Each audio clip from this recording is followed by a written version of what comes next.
beranggotakan Saya Danur Padilla. Saya Rahmawati. saya Ayu Deningsih. Saya Devina Puspita. Saya Viko Setiawan. Di sini kami akan menyampaikan materi tentang majas.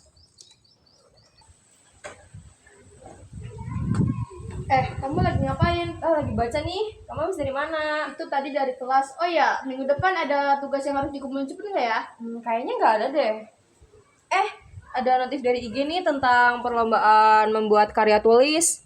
Coba aja kamu ikut lombanya. Kamu kan suka mengarang. Tapi yang jadi nilai plusnya di sini tuh cara membuat majas. Tapi aku belum mengerti tentang majas. Coba kamu lihat materi majas di YouTube. Harusnya ada sih. Coba ya, kita lihat.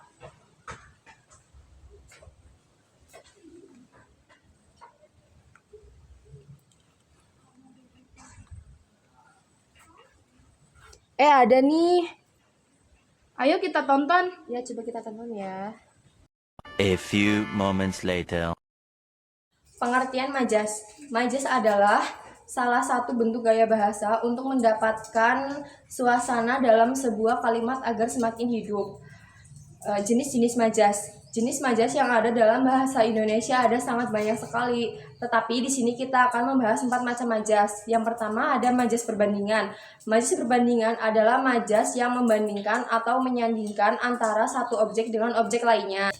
Adapun majas yang termasuk ke dalam majas perbandingan antara lain alegori, personifikasi, metafora, metonimia, asosiasi hiperbola, simile, antomasial, prasprototo, totemproparte, eufemisme. Contoh majas perbandingan.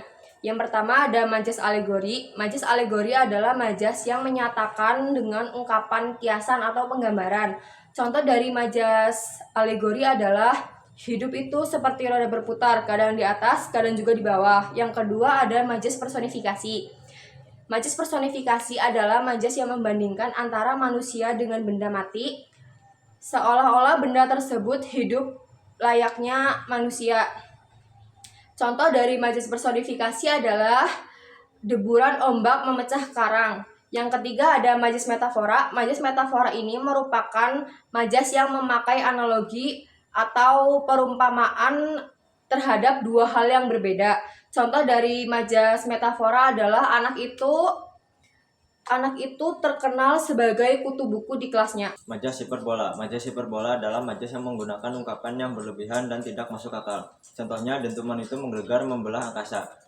Majas simile. Majas simile adalah majas yang digunakan untuk membedakan dua hal yang berbeda menggunakan kata seperti dan atau sebagainya.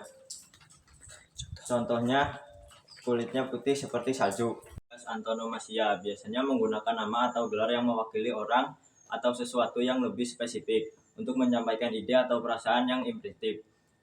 Contohnya Bapak Proklamator, mengacu pada Soekarno sebagai proklamator kemerdekaan Indonesia. Majas prasprototo adalah majas yang menggunakan sebagian unsur atau objek untuk menunjukkan keseluruhan objek. Contohnya, dari tadi pagi ia tak menampakkan batang hidungnya. Majas totemproparte adalah majas yang menggunakan keseluruhan objek padahal hanya sebagian objek saja. Contohnya, Indonesia mengalahkan Malaysia dalam pertandingan sepak bola tadi malam. Majas eufemisme adalah majas yang menggunakan ungkapan lebih halus terhadap ungkapan yang rasa kasar atau merugikan. Contohnya, saat ini sedang dibahas penyesuaian tarif tol. Jenis majas yang kedua, majas sindiran. Majas sindiran adalah majas yang ditunjuk untuk menyatakan sesuatu dengan maksud menyindir. Contoh majas sindiran. 1. Majas ironi. Majas sindiran ini digunakan dengan cara menyembunyikan fakta dan mengatakan hal yang sebaliknya. Contoh majas ironi adalah suaranya sangat merdu sekali seperti kaset kusut. 3. Majas sarkasme. Majas ini bisa dikatakan sebagai majas sindiran yang kasar. Contoh majas sarkasme adalah putih benar wajah kamu sampai bisa aku sendoki bedaknya. 4. Majas sinisme. Majas sinisme lebih bersifat mencemooh atas ide atau pemikiran. Contoh majas sinisme adalah kamu sudah pintar kan? Kenapa masih bertanya kepadaku? 5. Majas satire. Majas satire adalah gaya bahasa yang mengandung penolakan, kritik, atau sindiran terhadap suatu gagasan, kebiasaan, atau ideologi. Namun penyampaiannya dibalut dengan komedi atau sebagai bahan candaan. Contoh majas satire adalah, ya Tuhan, Soal seperti ini saja kamu tidak bisa menyelesaikannya. 6. Majas innuendo. Majas innuendo digunakan untuk menyindir seseorang dengan cara mengecilkan fakta yang ada. Contoh majas innuendo adalah tidak perlu takut, disuntik rasanya hanya seperti digigit semut kecil. Jenis majas yang ketiga adalah majas penegasan. Majas penegasan adalah majas yang digunakan untuk menyatakan suatu hal secara tegas. Contoh majas penegasan yang pertama, majas pleonasme. Majas pleonasme adalah majas yang digunakan untuk menambahkan pada kalimat yang sudah jelas sebenarnya tidak diperlukan. Contoh majas pleonasme yaitu dia sudah turun ke bawah. Yang kedua, majas repetisi. Majas repetisi ini merupakan majas pengulangan kata, frasa, atau klausa untuk mempertegas maksudnya. Contoh majas repetisi yaitu awas tunggu kedatanganku besok, tunggu. Yang ketiga, majas retorika. Majas retorika berbentuk kalimat tanya namun tidak memerlukan jawaban. Contoh majas retorika yaitu siapa yang tidak ingin terlahir kaya raya. Yang keempat, majas aliterasi. Majas aliterasi adalah majas yang menggunakan pengulangan huruf konsonan pada awal kata. Contoh majas aliterasi yaitu beli baju biru bersama Budi. Yang kelima, majas metonomia.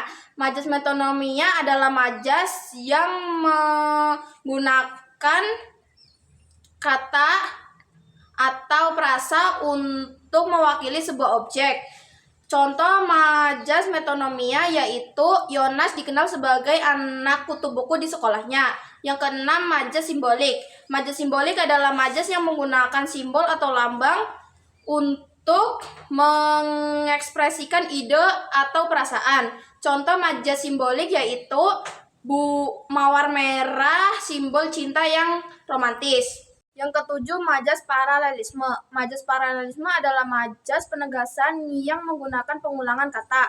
Contoh majas paralelisme yaitu siang hari untuk bekerja, malam hari untuk beristirahat. Yang kedelapan, majas tautologi. Majas tautologi adalah gaya bahasa berupa pengulangan gagasan, pernyataan, atau kata-kata secara berlebihan dan tidak perlu. Contoh majas tautologi yaitu saya percaya, yakin, dan mengimani kalau Tuhan selalu bersama kita. Yang kesembilan, majas kiasmus. Majas kiasmus merupakan gaya bahasa yang berisi pengulangan sekaligus kebalikan inverse dari susunan antar kata dalam satu kalimat. Contoh majas kiasmus yaitu sering ditemukan dalam keseharian kita. Orang pintar merasa dirinya bodoh, namun orang bodoh merasa dirinya pintar. Jenis majas yang keempat adalah majas pertentangan. Majas pertentangan adalah majas yang digunakan untuk mengekspresikan suatu hal dengan cara mempertentangkan dengan hal lainnya. Contoh dari majas pertentangan, yang pertama adalah majas litotes. Majas litotes adalah majas yang menggunakan ungkapan penurunan kualitas untuk merendahkan diri. Contoh dari majas litotes adalah silahkan datang ke buku yang kumuh.